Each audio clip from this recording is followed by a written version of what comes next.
Hello everyone and welcome back. Today we are going to be making potato wedges.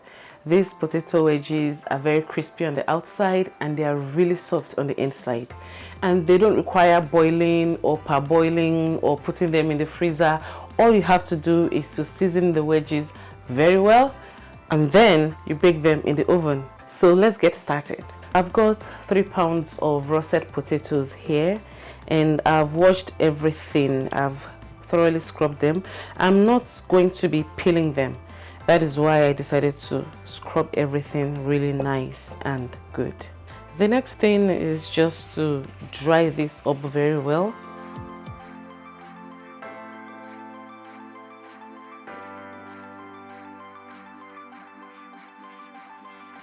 So next I'm going to be cutting these into wedges.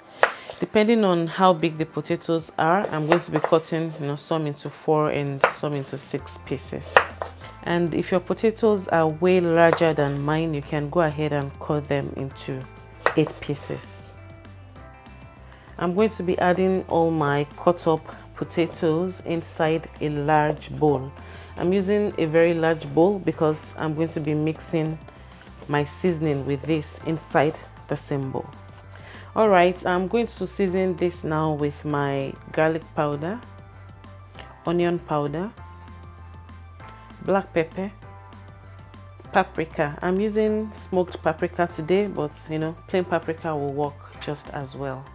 For a little bit of heat, I'm going to be adding cayenne pepper. This is totally optional, but I always like that heat in my food. I'm going to be adding salt to taste.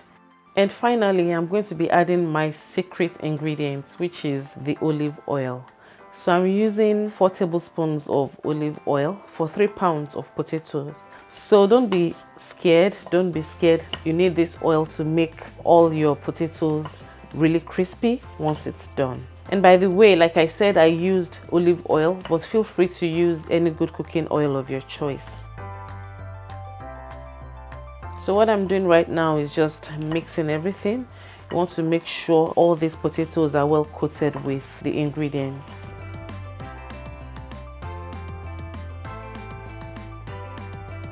Alright, all my potatoes have been well coated with the seasoning and it's now time to arrange everything inside my baking pan. I'm just going to go ahead and spread this out. You don't want them to be too close to each other so that each of them can be able to crisp on their own.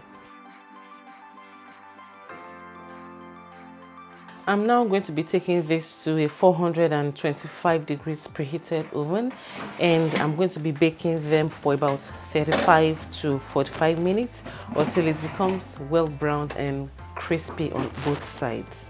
So halfway between the cooking process, I like to flip the potatoes so that the second side can also have time to brown very well. I'm going to be putting this back into the oven and I'll be leaving it to cook for another 15 to 20 minutes until it's well browned and crispy. So here we go guys, the potatoes are all done. Can you hear the sound? That is how crispy the potatoes are. I will now be taking this out from the oven. So here we go guys, this is how my potato wedge looks like. Look at that, very soft on the inside and super crispy on the outside. You can serve this with your hot dogs, your hamburger. You can eat it as an appetizer and you can even eat it as a snack. It's very versatile. So that is it again for today. Thank you very much for spending your time with me. As usual, all the details to today's recipe can be found in the description box below. Until next time, I'll talk to you shortly. Enjoy.